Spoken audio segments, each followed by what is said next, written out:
السلام عليكم ورحمة الله.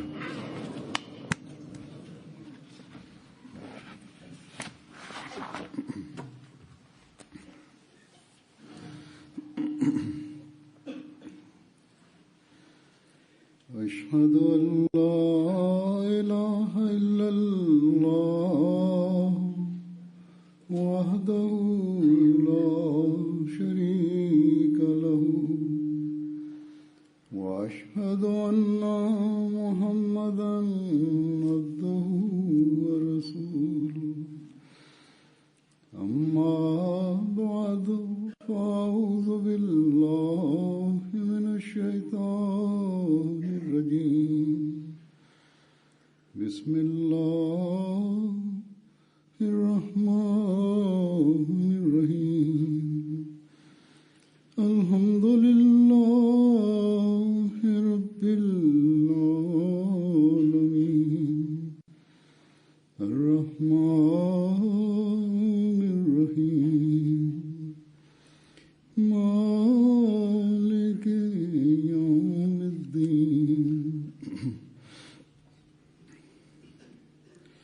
إياك نعبد وإياك نستعين اهدنا الصراط المستقيم صراط الذين أنعمت عليهم غير المغضوب عليهم ولا الضالين.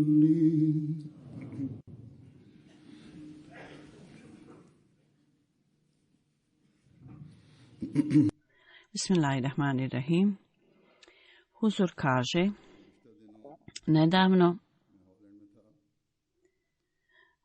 ja sam bio prisutan na konferenciji za štampu i novinar koji je kasnije pisao i nacionalne novine također prenijele njegov članak. On je rekao, je li slučaj takav da džemat Ahmedija je zajednica koja najviše napreduje? Ja sam mu rekao, Huzur kaže, da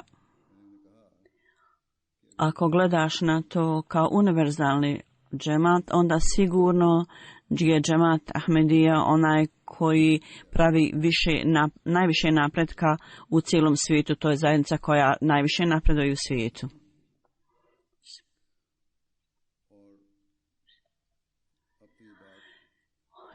Oni gledaju na džemat i uvijek posmatraju napredak džemata. I ovo je veliki argument u dokaz istinitosti obećanog Mesije, al-Islama. Da je od vrlo malog jednog zaseoka u Indiji glas koji je tamo podignut, sada taj glas se čuje u svakom gradu, u svakom naselju svijeta i u svakom selu zapravo. I istaknuta odlika ove zajednice također postaje još važnija. Kad vidimo da u to vrijeme, kad je kao obična osoba nije mogla zamisliti da džemat Ahmedija će biti poznat u cijelom svijetu, Hazreti Mesih Maud alejhiselam, on je imao potpunu uvjerenost u svojim pisanjima i izjavama, jer je primao obavijesti od Allaha dželešanu i on je govorio na osnovu toga da će doći vrijeme kad će džemat Ahmedija biti u cijelosti prepoznat i priznat u cijelom svijetu.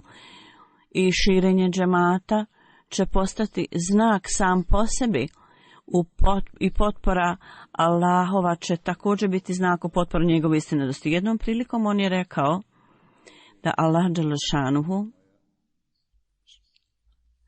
širi ovu zajednicu i Allah dželešanu želi da se ova zajednica širi u svijetu. I zapravo u jednom navodu on je rekao, postepeno Allah dželešanu će u toliko mjere širiti u zajednicu da će ona biti dominantna nad svima. I rekao je, ove sadašnje krize, sve ove stvari teškoće će proći. Ovo je tradicija Allahov sunnet. da sve postepeno bude upotpunjeno i obavljeno i završeno. On je rekao, nijedno drvo ne donosi plodove tako brzo kao što naša zajednica napreduje. Ovo je Allahov posao. Možda u očima mnogi ljudi ovo će biti neobično. Ovo je neobična, čudesna stvar. Da kao čudo mi čvrsto vjerujemo u ovu stvar. I svaki Ahmedi koji ima istinsko i čvrsto vjerovanje od uobičajenog Mesaju alejhi selam i ukorijenjene u tom uvjerenju, Allah dželešanuhu je samo prije 125 godina u malom udaljenom mjestu učinio da glas koji je tamo podignut, učinio da taj glas širi svuda u svijetu. Ne samo to, nego zajednica predanih Ahmedi muslimana je svuda utemeljena.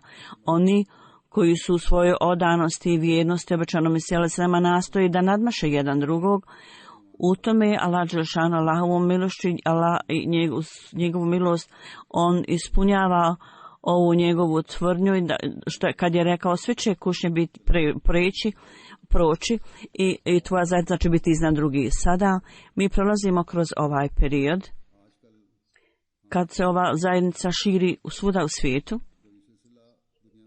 i ovaj podstepeni napredak je posve vidljiv ljudima svijeta, mi možemo to vidjeti i zato je ovaj novinar mene pitao ovo pitanje. I rekao je, činjenica je da Ahmedija džemat i zajednica koja najviše napreduje u svijetu, je li to tako? I mnogi ljudi postavljaju ova pitanja na način prigovora, da džemat oni spominju i kažu džemat Ahmedija najviše napreduje, zajednica koja najviše napreduje u svijetu. Međutim, skupa s tim na tom putu dolaze kušnje. Međutim, pogledajte pažnju i nastojanje neprijatelja. Njihovo to pokušavanje i pokušaj su ništa. I svaka kušnja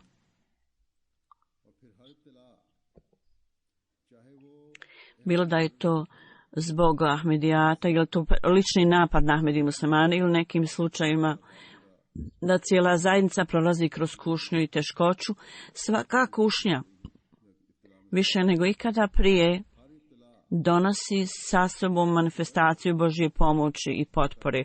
Svaki Ahmedi musliman koji je došao u zapadne zemlje iz Pakistana, ako imaju osjećaj zahvalnosti Allahu dželešanuhu i ako imaju ovaj osjećaj u sebi, onda ne mogu negirati činjenicu da zbog okolnosti oni su morali da se isele iz svojih vlastitih zemalja, ali poslije toga Allah dželešanuhu im je dao toliko blagoslova, toliko blagodati. I ne samo to, nego i svi izvještaje koje ja primam, uzor kaže, iz raznih zemalja, oni spominju i navodi ovih novih Ahmedi, kad čovjek ih čita, zaista budete iznenađeni da suprotstavljaju obećanom Mesiju alejhi selam, dokle je stigla to suprotstavljanje. I skupa s tim Allah dželešanuhu, potpora i pomoć koju Allah daje, kako je to predivan prizor. Da je to bio posao čovjeka i da je zajednica bila napravljena od strane čovjeka,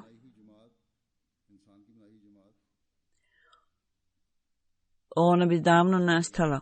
Jer da ova zajednica nije stvorena od Allaha, onda ovo suprotstavljanje od početka, od samog osnivanja džemata, koja od samog početka s kojim se obično se suočavao i nastavlja se i danas, ne bi bilo moguće da opstane. Oni ljudi koji vjeruju u njega, šta god je učinjeno takvim ljudima, ova stvar bi se do sada završila zbog rada suprotstavljanja i zajednica bi bila izložena do sada, pokazano bi bilo. Međutim, nije uopšte pitanje o tome. Ovdje Allah dželešanu pokazuje napredak sve više i više. A zatim je Mesih Maud alejhi selam, on jedanput na jednom skupu je spomenuo i rekao, protivnici se suprotstavljaju na svaki mogući način, međutim Allah nam dželešanu daje uvećanje i napredak. Ovo je argument. Ovo je razlog, ovo je potvrda istinitosti njegova. Neka radi šta god oni hoće, međutim određeno je za džemat da napreduje i da raste. Oni su učinili sve što su mogli da se suprotstave zajednici, međutim oni su svi bili onemoćani, poraženi. Ovo je znak Allahov. Zbog toga, kao što sam rekao, protivnici, oni čine sve što mogu i radili su sve što mogu i sada rade. Međutim i danas protivnici uprkos činjenice da čine sve što mogu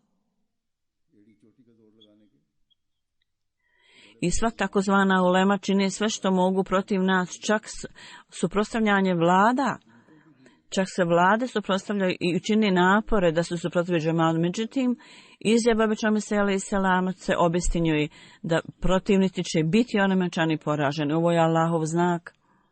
I onda, kad vidimo da nam Allah dželešanu pokazuje znak i kako on izabere ljude i dovodi ove ljude u zavjet bajata, da daju bajat na ruku Bećama Sela i Selama. Zaista budete iznenađeni kad to čitite u skupu. Bećama Sela i Selam jedan put je spomenuto da je stiglo pismo od nekoga iz Lahora, da je usnu u pogledu Bećama Sela i Selama, ovoj osobi je rečeno u usnu da je on istinska osoba.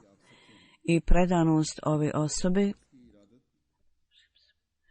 on je bio sledbenik fakira, neke svete osobe.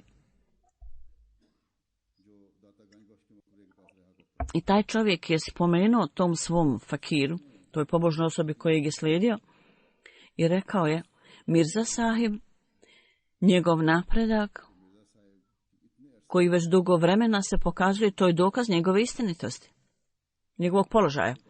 Ima, neki ljudi su također sjedili u ovakvom društvu i rekli su, o baba, tako su oni ophode o svom svetom čovjeku, odobri nam da pitamo šta je istina od Boga. I narednog dana rečeno mu je da je Bog rekao, Mirza je istinen. Prvi fakir je rekao, on mora reći Maulana, da je on prijatelj svih nas, vaš prijatelj je moj prijatelj. Zatim Mesih Maud alejhi selam je rekao, sada u ovo vrijeme, vizije i snovi su običajni u ovo vrijeme za pobožne osobe. I Allah dželešanu želi da ljudi budu obavješteni kroz san, jer u očima Allahovim moji ljudi lutaju okolo na takav način kao mali insekti rasuti tu i tamo. I onda on spominje o drugoj osobi, još jednoj, koja je namjeravala da napiše knjigu protiv obećanog Mesije, ali se vama, tako da je usnu časni poslanik mu rekao tom čovjeku, hoćeš li ti da podigneš bitku protiv ovog čovjeka, a Mirza sahib je istinit. Dakle, ovo je dovoljan znak za ispravno poštene ljude. Sada, kada se uvećava prenošenje poruke, uveliko, i to je bilo također, odigrava su u vrijeme običnog Mesija, međutim još uvijek uputa uvijek dolazi od Allaha kroz san i vizije ljudima. I ovo igra vrlo važnu ulogu u životima ljudi. Nema sumnje, prenošenje poruke je također obavljeno i obavlja se i to utječe na onoga koga Allah dželešanu želi. Međutim, Allah dželešanu također direktno pravi opskrbu upute, obezbjeđuje uputu. Sada ima jako mnogo takvih ljudi koji su upućeni na ovaj način, budu upućeni danas. I oni prihvataju tvrdnju obećanog Mesija alejhi selama i oni se pridružuju našoj zajednici. Danas ja ću predstaviti neke primjere koji su se dogodili u prošloj godini. Jako je mnogo događaja, ja sam samo izabrao nekoliko. I ovi ljudi su bili upućeni kroz san. I zaista čovjek bude iznenađen kad slušate njihova iznošenja. Ljudi koji su 1000 milja daleko od Kadijana, neki od njih su čak ateisti. I tako su daleko i sredstva komunikacije nisu tako česte i običajne, međutim Allah ih upućuje u ovoj zajednici. Ima jedno malo ostrvo, Huzur kaže, Majot.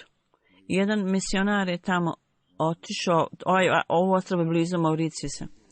I on je usno vidio Hazreti Mesih Maud alejhi selama i kasnije se dogodilo da je vidio MTA i vidio je sliku običnog Mesija alejhi selama. Na MTA on je rekao, ovo je taj evlija, pobožna osoba koju sam ja vidio usno.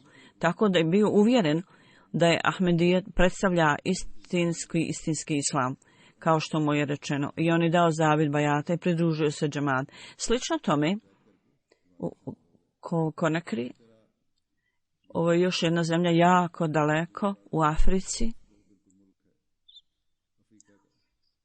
Ovdje u ovom gradu Suleiman Saib je student na univerzitetu i njemu je prenošena poruka dugo vremena, međutim on nije dao zavid bajata.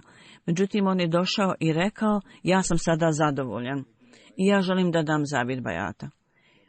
Pitali su ga, šta te je uvjerilo? On je rekao, usno sam vidio da sam na brodu i vrlo blizu tog broda je čamca, još jedan čamac i tamo su bili ljudi zadovoljni i sretni i mi smo otišli ovim ljudima i ovi ljudi su također došli na naš brod, popili se.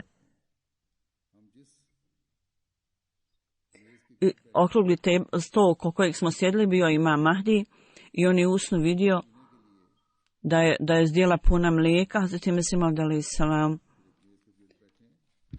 I on kaže, ja sam uzeo tu zdjelu i u cijelosti popio i bilo je vrlo ukusno mlijeko. Poslije toga sam ustao i razumio sam da ovaj piće ovo koje mi je dato nam je zato što pomažemo ovim ljudima i služimo im. Slično to mi na obali Slonovače u afričkoj zemlji također. Jedan stanovnik tamo, jedan čovjek koji tamo živi, on je spomenuo svoj san i rekao, ja sam usno vidio kako jedan skupi na skupu, jedan ashab je rekao, ovo je skup imama Mahdija, imam Mahdi je ovdje. I kaže, iz radoznalosti ja sam odlučio da idem da se sretnem s njim. Moj prijatelj je rekao, prije nego što se sretne s imamom Mahdijom, treba da prihvatiš Ahmedijet. I ja sam dao zavid bajata usnu. I kad sam se približio ovom skupu, vidio sam imama Mahdija u tom skupu, da on prenosi poruku i govori. Poslije ovog sna ovaj čovjek kaže,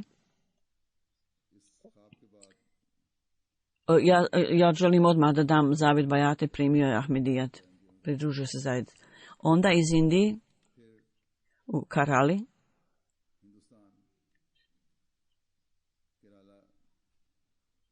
to je određeni dio u Indiji, jedan novi Ahmedi, koji je gledao MT o Ahmedijatu, slušao i neki ljudi su također mu prenosili poruku i prije 5 mjeseci on je primio Ahmedijet. I kroz kablovsku televiziju ova osoba je gledala televiziju i onda odjedanput naišao na MT i njegov interes je porastao, zanimanje je njegovo poraslo zato. On je pripadao nekim vođama, slijedi neke vođe. Kad je gledao MT, samo poslije 2 mjeseca vidio je u snu, kao Hazreti Mesih Maud alejhi selam, kako ljudi dolaze da ga vide, da ga posjete. I ovaj pir, ovaj vođa, vidio je da je njegov vođa taj koji slijedi tamo.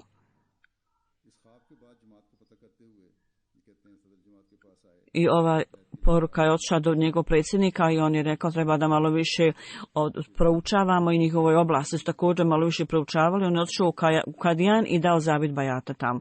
Slično tome u Tunisu, ovo je zemlja u Sjevernoj Africi, ovdje jedan čovjek, Kadir Sahib, on je rekao, ja sam jako bio impresioniran zajednicom, međutim nisam želio da dam zavid bajata, nisam bio u cijelosti zadovoljan. Razlog je, nisam bio spreman da prihvatim imama Mahdija kao poslanika i ovo meni. I ovo ovako ljudi razumiju, pogotovo muslimani, da Hazreti Mesih Maud alejhi selam je tvrdio da je poslanik bez zakona, bez novog zakona. I šta god da je ostvario kroz časnog poslanika, sallallahu i kroz slijeđenje časnog poslanika osoba može dobiti titulu poslanika, nazvana poslanika zbog njegove ljubavi i blagoslova časnog poslanika i njegove naklonosti. I da Mesaja koji je trebao doći, da je došao sa položajem poslanika, on je morao doći u tom položaju. To je bio njegov san zbog kojeg je on prestao, da odba za Al-Bayat, on kaže, Allah mi je rekao da je Hazret Mirza Ghulam Ahmad alejhi selam jeste imam Mahdi. I u toku ovog vremena dogodilo se da sam razgovarala s jednim Mahmidi i on mi je rekao i dao mi je navode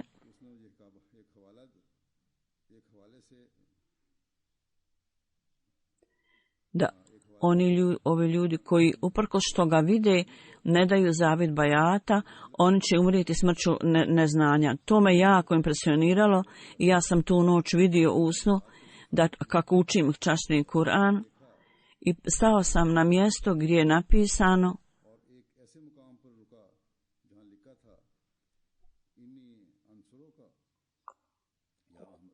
o Ahmadu, spomenuti Ahmed, ja kad sam ovaj san imao, dao sam zavid bajata. Onda u Maliju, ovo je još jedna zemlja,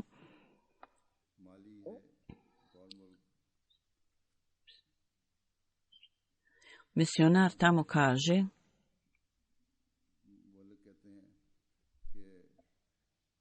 Kulibali sahib je ime ove osobe od tamo. On je stanovnik malog grada, malog naselja i ovaj čovjek je stariji, on je nedavno dao zavid bajata. On kaže 1964. kad sam bio u oblasti Stanovače, kaže ja sam vidio nekoga u snu, bilo je dvoje ljudi u bijeli koji su došli meni i rekli mi Imam Mahdi je došao dati zavid bajata. Poslije ovog sna prošlo je vrijeme, dosta vremena i on je otišao u vojsku i zaboravio je o ovom snu. Međutim, u 2014. radio je bio upaljen. Kad je on pretraživao stanice, našao je Ahmedija radio stanicu, jer tamo ima jako mnogo Ahmedi radio stanica, Allahovu milošću. Kad je on počeo da sluša ovu radio stanicu, kaže ja sam čuo od dolaska Imama Mahdija, moje stanje se potpuno promijenilo, ja sam se onda sjetio svog sna, on kaže. I kaže, izuzetno sam zahvalan Allahu dželešanuhu da prije smrti omogućio me da se pridružim zajednici običnom salama. I on je bio obaviješten o tome od Allaha dželešanuhu, direktno od Allaha. Ovako Allah dželešanuhu ne da ljudi budu izgubljeni, da lutaju. I poslije prolaska puno vremena, Allah ga ipak uputio, on se pridružio zajednici. Onda iz Svaziland, ovo je još jedna zemlja. Jedan Ahmedi, mladi čovjek Tahir Saib, on je dao nedavno zavid bajata. Ove godine u toku Ramazana, on je u snu vidio kako je mjesec u svom punom sjaju, kao da je dan. I on je čuo glas, ovo je svjetlo koje si našao, taj glas mu je rekao. Zgrabi to snažno, ovo će se proširiti širom tvoje zemlje. I ovaj čovjek kaže, ja sam usno razumio da ovo svjetlo znači Ahmedijat koji će se raširiti polako u cijeloj zemlji, ako Bog da, inšallah će se proširiti. Poslije ovog sna, ovom čovjek koji je data izvanredna čvrstina. Još jedan događaj imamo iz Malija.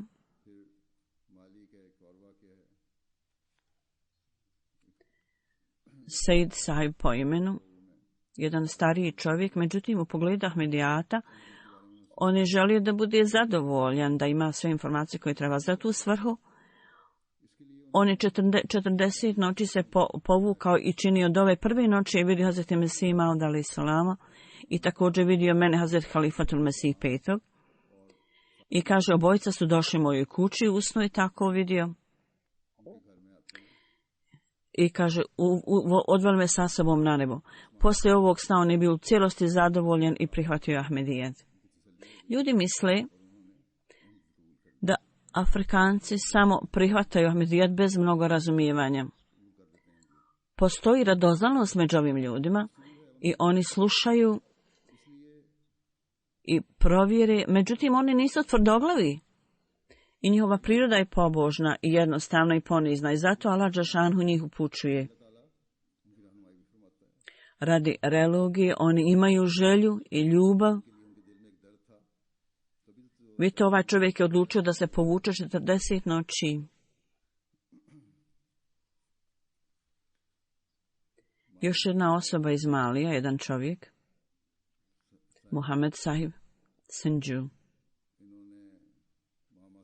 On je čuo Ahmedija zajednici, međutim nije razumio je li zajednica istinita ili ne. Tako da je učinio istiharu i tražio blagoslov od Allaha dželešanu i trećeg dana je usnudio kako putuje u brodu, u čamcu. I počeli su da tonu i jedno dijete izašlo iz vode i rekao, ako hoćeš da budeš spašen, prihvati Ahmedija. Tako da je on u snu prihvatio Ahmedija. A svi ljudi su potonuli, a on je bio spašen. Poslije ovog sna on je dao zavjet bajata. Onda je u Sierra Leone, Abdul Sahib, on kaže, moj otac,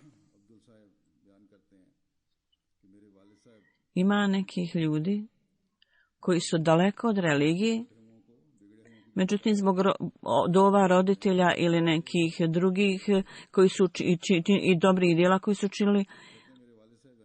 I on kaže, ja sam počeo da se udaljavam i ja sam se pridružio nekom tablihe džamati iz Pakistana, iz Indije, tamo su išli i on kaže, u svakom pogledu ja sam se pridružio ovim ljudima koji su prenosili poruku o islamu i moj otac su me savjetovali, ali ja nisam razumio. Poslije nekoliko dana vidio sam u snu vrlo lijepu sliku na nebu koja je bila slika imama ovog doba, Hazret Mirze Ghulam Ahmeda. I ja sam odmah napustio poslije ovog sna svoju zajednicu, pridružujući se Ahmedija zajednici. Alhamdulillah, sada ja učestvujem u svim aktivnostima džemata. Onda Allah dželešanu s ciljem da kaže ove stvari, da pojasni ljudima da ne samo Hazret Mesih Maud alejhi selam, ne samo da je on istinski vjerovjesnik od Allaha, on je tu svoju tvrdnji da je istinski imam Mahdi, nego također Allah kaže da institucija halifata koja je započeta poslije njega, da je također to pomognuto da Allah potpomaže tu instituciju. To je da je on onaj koji nastavlja, oni koji nastavljaju misle obično Mesije da su hulefa i Allah pokazuje slike halifa ljudima u snu. I također iz jedne još zemlje jedna osoba, jedan čovjek je prenio svoj san i rekao da u snu je vidio sebe kako putuje na brodu, na moru i kad je stigao nasred mora, odjedanput je čuo, ja kao luja je zapuhala i kao da će oni, izgledaju kao da će biti uništeni. Odjedanput je neka osoba, pred njim se pojavila, otvorila dlan i pružila ruku svoju. Kaže, ja nisam znao ko je ova osoba. Ova osoba, po osobi Muhammed, ovaj čovjek, onda on došao u kontakt sa našim mualimom i on mu je pokazao MTA i kad je gledao MTA vidio je moju sliku, Huzur kaže, Halifatul Mesih Petov, i rekao, to je ta osoba koji je spasio moj život, pružio mu ruku i spasio moj život. Tako da je on pridružio zajednici i skupa s njim svi članovi njegove porodice se pridružili. Slično tome u Sudanu.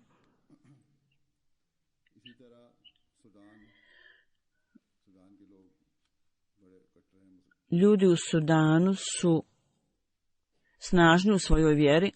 Ovaj čovjek piše, Mir Sahib tamo živi, on nam je rekao da je ovaj čovjek želio da dadne zavjet bajata i naredni dan je bio petak i on je došao radi džume i klanjao je džumu namaz s nama, kaže Mir Sahib, i opisujući ove uvjete bajata, on je sa svojim mužom vidjela Halifatul Mesih Rabu, njegova žena, i Huzur ga je pitao zašto do sada nisi dao zavjet bajata. On je podigao ruku i rekao, ja sam spreman da danim zavjet bajata. Slično tome njegova kćerka je rekla da ona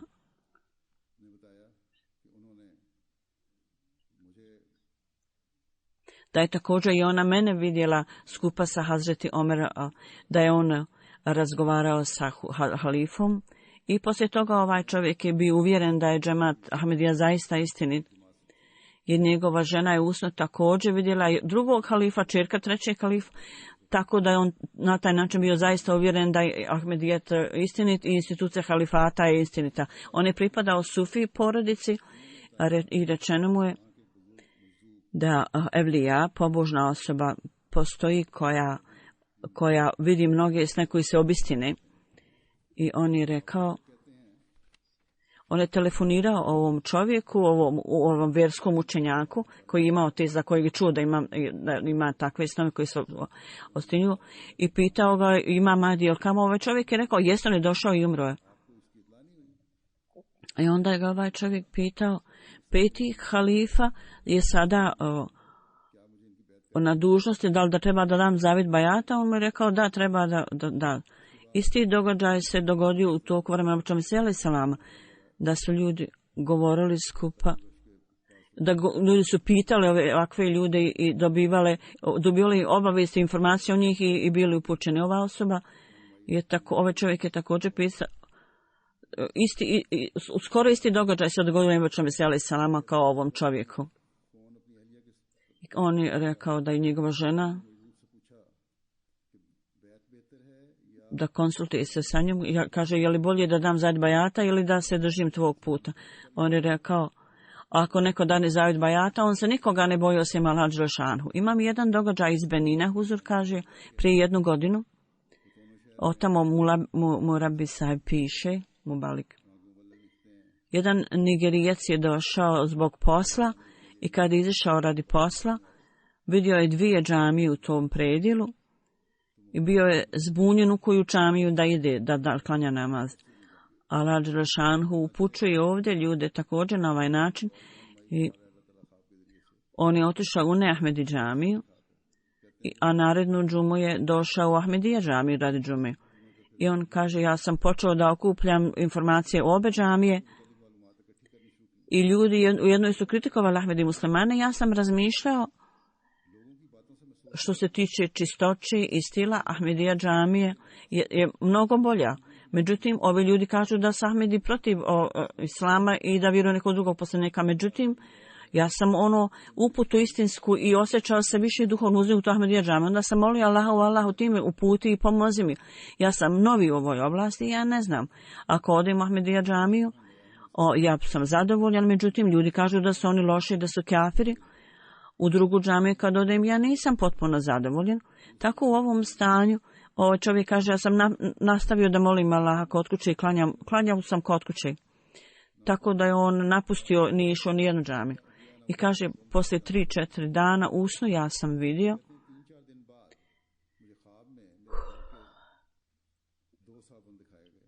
da mi je dat 2 ili sapuna ili nešto. Jedan je bio iz Njemačke, a jedan lokalni. Jedan je ukazivao na nove linije, Ja sam onda otišao u Ahmedija džamiju i sjećam se da je čilim bio crven. I kad sam ponovo vidio džamiju, vidio sam plave linije u Ahmedija džamiji i oni su nastavili moliti, klanjati u džemat. Jedan dan mi je imam tamo dao knjigu u kojoj je mnogo lijepih slika bilo i narednog petka, poslije džume namaza, kad sam se sreo imama Ahmedija džamije, i on je rekao ja mu samo rekao da želim da proučam mama Ahmedija džamatu, i on je rekao, ja ću ti poslati jedan dan, poslaću ti knjigu koju je on poslao umjesto knjige o Mesaji ili argumentima Ahmedijatu, umjesto svega toga, bez ikakve druge knjige. Knjiga koju je on poslao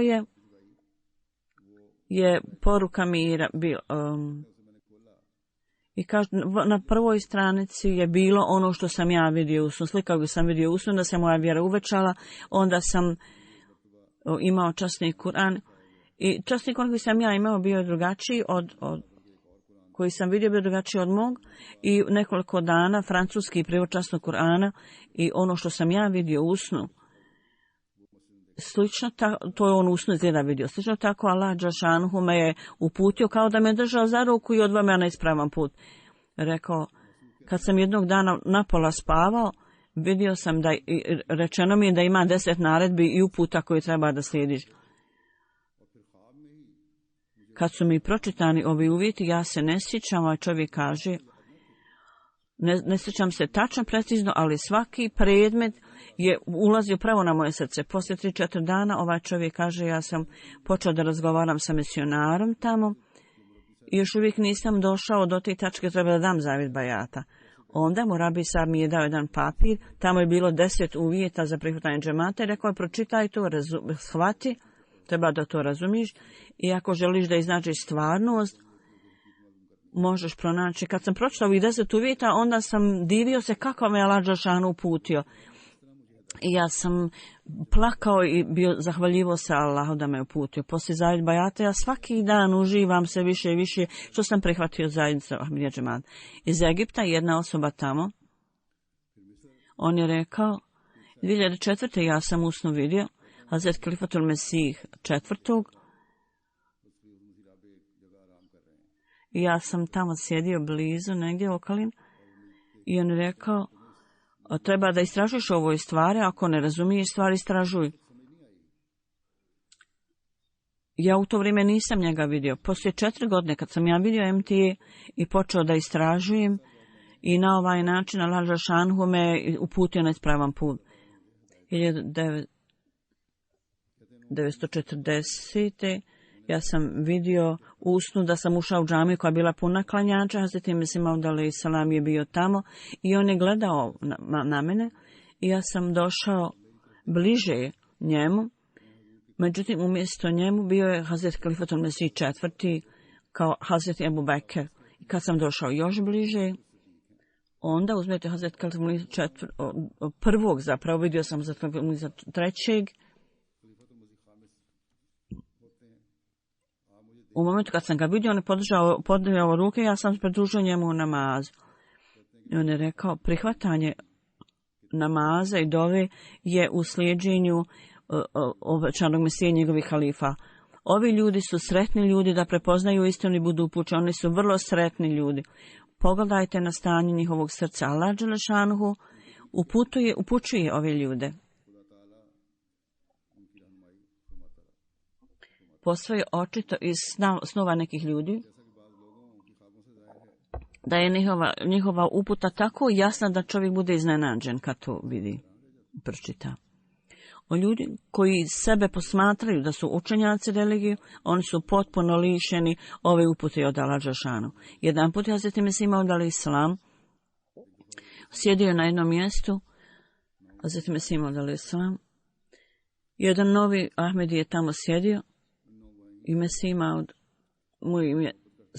svim novima rekao, vi ste vrlo sretni da slabe hođe, za njih je Allah zatvorio vrata, a za vas je Allah dželešanohu otvorio vrata.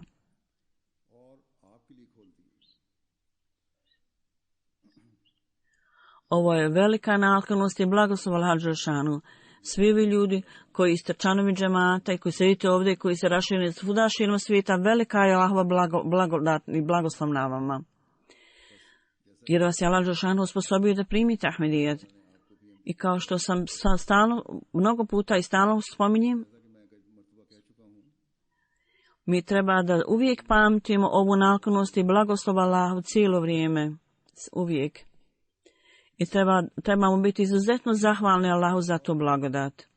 Može biti da ima među vama nekih ljudi čiji su preci i stariji, djed ili pradjed, možda uključeni u onu listu ili možda budu prisutni u ovim skupama gdje je Hazret Mesih Maud alejhi selam spomenuo ove stvari. I onda vi, ljudi, također treba da činite dovu i molite Allah za ove svoje starije, za starešine. Oni koji pamtite Allahove naklonosti i onda su pronijeli poruku Ahmedijata kod svojih među svojim potomcima. Zatim Mesih Maud alejhi selam u pogledu novih Ahmedija rekao, pogledajte na naš džemat. Svi ovi ljudi Oni su ljudi koji su došli između naših protivnika i od toga je napravljena naša zajednica. I oni ljudi koji su dali zavid bajata, oni su upravo između ovih ljudi koji su imali sposobnost i plemenitost. Da oni to nisu imali, oni ne bi dali zavid bajata. Mi primamo mnogo takvih pisama ljudi koji daju bajat. I oni kažu, ja sam slušao i izgovarao svoje uvrede, sada ja se kajem i molim da mi oprostite. Danas isto tako ima mnogo takvih ljudi, Huzur kaže. Oni koji se na isti način suprotstavljaju našoj zajednici, međutim sada njihova predanost raste. Oni su dali zavid bajata i poslije bajata njihova predanost i odanost raste, uvećavaju se. Misionar iz Malija kaže da je misionar po imenu Sulejman, njegova žena poslije, jedan čovjek i njegova žena poslije davanja bajata. Dakle, ovaj misionar Malija piše o jednom čovjeku i njegovoj ženi. Ona je rekla svom bratu da njen brat nije više musliman. Oni su bili u muslimanskoj zajednici i ova žena njegova je otišla bratu muža svoga, i rekla bratu svoga muža, tvoj brat je primio Ahmedijet, prema tome nije više musliman. I njegov brat je bio vrlo ljut. On je došao Sulejman sahibu i tražio od njega da napusti Ahmedijet, dakle od svog brata. Međutim, on je rekao da neće napustiti Ahmedijet. Brat mu je rekao, ako nećeš napustiti Ahmedijet, onda neće biti nekakve veze između nas. Voci, tako mu je rekao brat, i ja neću klanjati svoju dženazu. Međutim, Sulejman sahib je rekao, nije me briga, on nije ga to bilo briga, on je ostao čvrst. Kad je njegov brat slušao i rekao svom bratu, slušaj, Ahmedija radio, i onda je tako spasio svog brata. Međutim, dogodilo se da njegovo stanje se toliko promijenilo da se njegov brat onda promijenilo stanje njegovo, ne pridružio se Ahmedijatu. Slično tome iz Indije naš misionar Hadžmal sahib kaže 17. juna ove godine u jednom selu u Bangalu. Tamo je bio organizovan miting, skup, i na tom skupu Ahmedi koji je, neki protivnici su tamo također prisustvovali. Poslije skupa članovi zajednice, članovi džamata su najavili i rekao, moj rođak je Ahmedi i meni nije bilo drago to, i smatrao sam da su Ahmedi zalutali. Sada ja tvrdim da su Ahmedi istinski muslimani, a svi drugi ljudi su daleko od islama. Poslije toga bilo je 12 bajata u tom selu. Ovo je posao Lađel Šanhu, a Lađel Šanhu ovo radi u njegov posao, i džemat je svjedok ovih znakova. I zasigurno ovi događaji ojačavaju našu vjeru. Hazreti Mesih Maud alejhi selam kaže na jednom mjestu, Hazreti Mesih Maud kaže, ovo je blagoslov u našem ovom poretku od Allaha dželle šanuhu.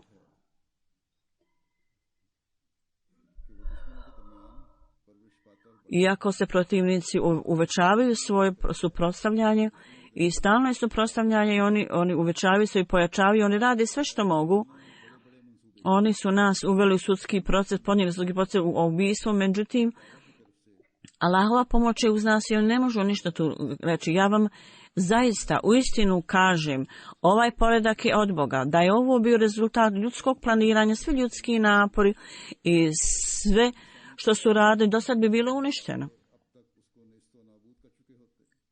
Naspram ljudskog planiranja, uprko svog ljudskog planiranja, ova zajednica napreduje i cvjeta. Ovo je dokaz da je ova zajednica osnovna od Allaha dželle šanuhu.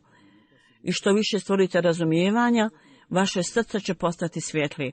Zato vi, Ahmedi muslimani, uvećajte svoju snagu uvjerenja i vaše srce će biti prosvjetljeno. A Hazreti Mesih Maud alejhi selamove riječi sigurno su riječi od Allaha. I oni nose Allahovu potporu i pomoć. I mi vidimo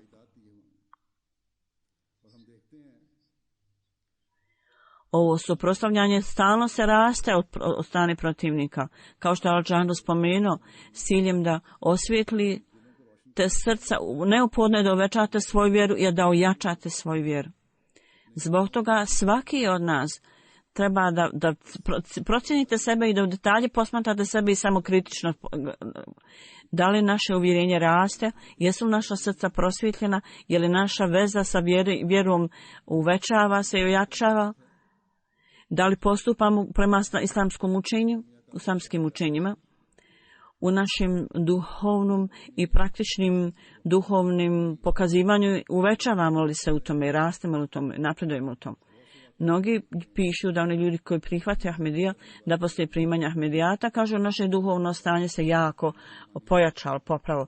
Kako je stanje naših ibadeta i našeg namaza? Velika je promjena u tome. Neke žene pišu u pogledu svojih muževa da poslije primanja Ahmedijata njihovo ponašanje se jako promijenilo. Prije to dok je bio nered i svađa u kući, sada je, kaže, mir i spokoj u kući porodici. Sada pogledajte kako novi pridošli, sa kakvom predanošću oni razmišljaju o tome i zabrinuto se o tome, razmišljaju o tome. Dakle, ovo stanje treba biti stvoreno u svakom od nas. Hazreti Mesih Maud alejselam na jednom mjestu kaže, skrećući našu pažnju na religijsko stanje, kaže učite časni Kur'an i nikada nemojte biti razočarani Allahom. Nikada musliman nije razočaran. Ovo je navika, običaj nevjernika da oni su razočarani u Allahom. Naš Bog, Allah dželešanhu, on ima moć da sve radi. Čitajte prijevod časnog Kur'ana i također klanjajte namaz, učinite ih lijepim i također razumite riječi. I molite Allah, činite dove vlastitim jezikom, na vlastitom jeziku. Nemojte čitati Kur'an kao običnu knjigu, nego čitajte to kao Allahove riječi. Klanjajte namaz kao što je časni poslanik klanjao namaz. Međutim, vaše vlastito stanje, vaše vlastiti zahtjevi nakon što obavite namaz, na svaki način obavite namaz u pogledu zahtjeva vlastitog vašeg namaza, vi možete klanjati na svom vlastitom jeziku, možete činiti dove u stanju seđde. I ljudi su pokvarili svoje namaze, oni klanjaju namaz tako da jednostavno kao da udaraju glavom o zid. I kao kokoška padaju na glavu, dižu glavu dole i dižu je i sjednu i započnu namaze. Neki ljudi vrlo brzo obavljaju namaz. Stvarna suština i centralna tačka je dova, znači vaša molitva, vaše usredno obraćanje Allahu. Ako u drugo vrijeme molite Allah, ne možete dobiti ove stvari. Jedna osoba je uhvaćena, kralj je uhvatio ovog čovjeka i dato mu je vrijeme da podnese molbu, on ništa nije rekao. Kad je izašao iz prestolja, ispred kralja, on je onda počeo da klanja, da obavlja namaz. On počeo da upućuje molitve. To isto i sa namazom. U namaz koji treba da obavite, onda u tom namazu molite Allah sa svim zahtjevima namaza. Ispunite sve zahtjeve uvjete namaza. Allah dželešanu nas je poučio na samom početku Kur'ana i na početku nas je poučio etiketi namaza. Sure Fatiha je neophodno učenje. Ovo je zapravo dova koja čini vrlo jasnim da stvarna dova je ona koju činimo u toku namaza. Euzu billahi minaš šejtanir racim, bismillahirrahmanirrahim, alhamdulillahi rabbil alamin, arrahmanirrahim, maliki yevmiddin, iyake na'budu ve iyake nestaîn, ihdinas siratal mustaqim, siratal lezina en'amta alejhim, gairil magdubi alejhim veleddalin. Allah dželešanu kaže da prije namaza neophodno je da očistite svoje srce i hvalite Allaha i da u tome bude, da vaše srce bude time dournito. I onda kad kažete alhamdulillah, sva hvala pripada Allahu koji je gospodar svih svjetova i onaj koji je opskrbivač za sve, on je milostiv, bez ikakvog postupka on vas blagoslovljava i rahim i onda on nagrađuje vaša dobra djela. I nagrada bude data i na ovom svijetu i na drugom. Maliki Jomidin, on je gospodar sudnjeg dana. Svaka nagrada je u njegovoj ruci, sve je u njegovim rukama. I osoba postane istinski vjernik u Allaha samo onda u to vrijeme kad obožava Allaha dželešanhu. Kad smatra Allaha da je gospodar sudnjeg dana. Vidite, kad odete pred nekog upravljača ili u kancelarije visokih ljudi, oni smatraju da su u stanju, smatrati da su u stanju da se urade je širk. Allah je njih učinio vladarima, međutim, kako ljudi treba da se ophode s ljudima, neophodna je njihova poslušnost. Što se tiče suprotstavljanja, poslušnost je neophodna jer su oni učinjeni vladar, međutim nemojte ih smatrati Bogom kao da su oni ljudi koji sve mogu da urade i da vam cijelo vrijeme mogu pomoći. I ljudi koriste riječi hvale i uzdižu ljude kao da su ti ljudi neuzubila Bogovi. Ovo čem se ja kaže, pravo čovjeka treba biti dato čovjeku, a pravo Boga treba biti dato Allahu dželešanu. I onda kaže, jake na'budu, jake nesta'in, mi jedino tebe obožavamo i tebe jedino molimo za pomoć.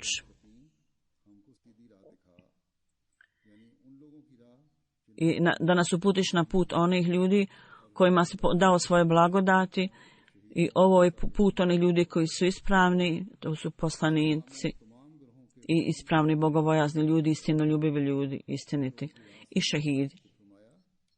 I spasi nas od onih ljudi koji su postali žrtva tvoje srdžbe Allahove. Dakle, ovo je ukratko značenje sure Fatiha. Na ovaj način treba da razumijete cijelo značenje sure Al-Fatiha i ovo je način na koji treba da obavljate svoj namaz. Međutim, namaz treba da bude obavljen polako. Neki ljudi to brzo obavljaju. Samo nauče na pamet nekoliko riječi, ne možete tako klanjati namaz. I ovdje ne možete postići Allahovu jedinstvenost ako obavljate namaz kao papagaj. Ako čovjekova unutrašnja duša nije dirnuta, ništa ne možete ostvariti i postići. I treba da imate vjerovanje da nema niko nalik Bogu, nema niko ravan Bogu i isto tako dokazujete tu stvar. Ovo treba biti vaše vjerovanje i vaši postupci. Postupci i vjerovanje moraju biti jednaki. Samo onda osoba postane istinski musliman. Zato treba da procijenimo sebe, da ocjenjujemo sebe. Postupamo u skladu sa ovim učenjima ili ne. Ako ne, onda treba da budemo zabrinuti. Oni ljudi koji poslije nas dolaze, ako oni nastavi da pravi napredak, on će nas možda nadići i ići dalje od nas do viših položaja. I ako oni budu imali zabrinutost, ako budu zabrinuti i razmišljeni, onda ljudi koji ostanu iza, oni će biti ostavljeni iza. I onda će trebati dugo vremena da reformišemo prema buduće generacije. Zato treba da vidite da time ako smo previše okupljeni ovim svijetom, naše generacije će također biti, mi ne smijemo ni vi ni vaša djeca biti pretjerano okupirani ovim svijetom i namaz mora biti vrlo nježno i predano obavljen da razumijemo u cijelosti značenje onoga što izgovaramo. Zato ne smije biti da naša generacija ostaje iza, ne smijemo to dozvoliti i novo pridošli da oni postanu primaoci blagoslova, a da mi ostajemo iza, o kojima Allah dželešanu obećao Mesiju alejhi selam. I oni mogu uzdići mnogo više svoj položaj od nas. Ovo je moment velikog razumijevanja i potrebno je da se zamislite nad riječom vašeg Mesije alejhi selam. Radite naporno i vrijedno, nastojte da razumijete, ovo je dužnost svakog Ahmedi muslimana. Isto tako se zamislite nad ovim riječima. Uvećajte moć svog uvjerenja i osvjetljavanjem svoga srca, osvjetlite svoje srce i onda nastojite da steknete blizinu Allahu dželešanuhu. I onda nastojite dobijete ove blagoslove. Ne treba se dogoditi da budete ostavljeni iza, da budete lišeni svih ovih blagoslova. I odnos koji ste osnovali s obećanom Mesijom alejselam nikad ne smije biti presječena ta veza. Da Allah dželešanu sposobi sve nas da tako učinimo, da uvijek ojačavamo sve više svoju vezu sa Allahom dželešanu i da razumijemo cilj i svrhu dolaska obećanog Mesija alejselama i da postanemo aktivni dio i aktivni učesnici u Ahmedija zajednici. I da budemo ljudi koji uširimo učenje časnog poslanika sallallahu alejhi ve sellem i da uvijek budemo primaoci blagoslova Allaha dželešanuhu.